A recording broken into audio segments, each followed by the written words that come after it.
来。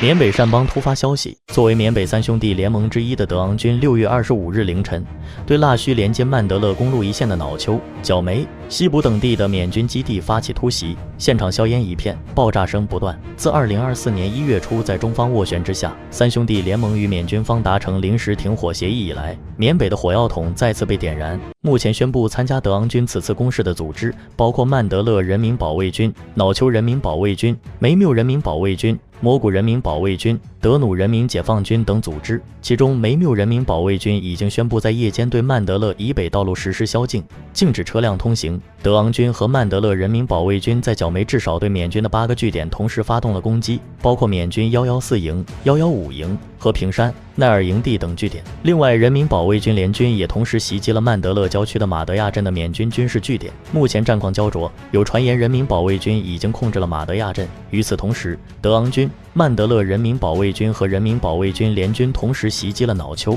角梅、蘑古、马德亚的10几个缅军据点，部分据点已经被联军占领。此次缅北硝烟再起原因，大概率是近期双方摩擦不断导致的，并且缅军方有主动挑衅的意味。就在上周，德昂军指责缅军违反停火协议，对其在角梅的阵地和当地平民发射重武器，造成1名妇女死亡，3人受伤。而缅军消息人士则表示，向德昂军所控区发射炮弹的行为并非1027行动战斗区域，因此没有违反停火协议。如果按照这个理论，那么就算联军直接打腊戌，也不算违反停火协议。据缅北角梅当地百姓称，6月24日晚上，德昂军就与缅军高度对峙，因害怕爆发战事，老百姓只能心惊胆战地睡觉。6月25日一早，他们就被枪炮声吓醒。角梅早上的集市也空无一人，枪炮声从和平坡那边连续传来，除了枪炮声外，也听到无人机飞行的声音。战事异常激烈，目前大家都担心，如果情况恶化，就需要出逃躲避了。另一名居民称，一大早5、6点就听到了枪炮声，在和平坡和斯坎达村那边，整个镇都听到，情况不好就只能跑了。他们的停火协议可能废了。传出的信息说是蘑古那边会开打，想不到竟然是角梅这边开打。目前战事十分激烈，当地百姓被流弹波及，有不同程度的伤亡。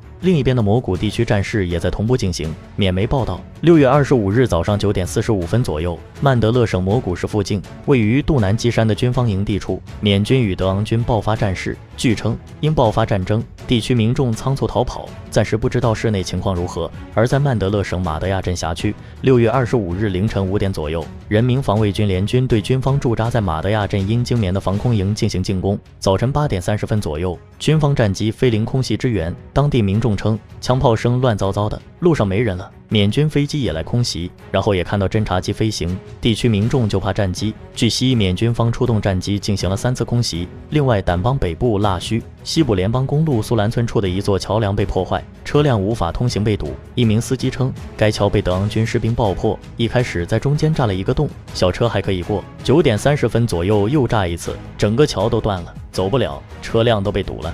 从目前缅北整体局势来看，曼德勒到腊戌一线的公路对缅军的意义重大，可以说是缅军东北军区司令部所在地腊戌的生命线。一旦被德昂军截断，腊戌就会成为一座孤城。缅军对扼守在公路沿线的德昂军十分不满。早在6月中旬，缅军方就主动切断了腊戌通往木姐和腊戌通往老街的道路，也是在为冲突做准备。同时，缅军近期将重新训练和整编的2000多人部队，核心采购的400多架无人机投入到了北善邦。而最近，缅军在克耶邦和善邦南部对克耶军和博欧解放军的作战中取得进展后，已经能腾出手来对付缅北。在打通勐拉到景东方向的通道后，缅军可以通过勐拉、景东方向获取必要物资。在此时对德昂军出手也是有很大胜机的，但前提是其他明第五能袖手旁观嘛。那么缅北的各大明第五会让缅军的算盘得逞吗？作为三兄弟联盟之一的果敢同盟军，这次似乎没有直接参与，只是有消息称同盟军在腊戌附近班洪一带与缅军发生小规模冲突。而同盟军驻腊戌的前线部队近期也放出消息，已经做好了迎战准备，只等上级一声令下。之前迟迟没动手，还是希望通过和平谈判来解决，不过这样的愿望明显已经被打破了。同盟军方面也清楚唇亡齿寒的道理，缅军方一直在用拖延战术，以拖代变，一边封锁道路，一边又假借和平协议的名义，想在逐一蚕食其他明第五之后再回来对付他们。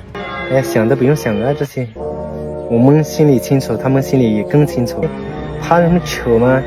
不就腊戌在这小点吗？早就在我们的垂头以内了吗？只是我们不想拿啊。像那的话，只要中央一句话嘛，大追一这样2下嘛，靠爬下了吗？而若开军在腊戌一带本身存在感就小，重点还是在若开邦的战斗。不过前段时间若开军总司令通米能还是拜访过德昂军的驻地，反而是瓦联军和北善邦军近期有调兵的动作。毕竟缅北交通枢纽腊戌被切断，直接关系到2支武装的切身利益，战争犹如洪水猛兽，一旦开始就会吞噬一切。一场关系缅北全局的大战已经开启，缅北硝烟重燃，究竟谁主沉浮？本频道将持续关注，欢迎订阅简易指南，下期再会。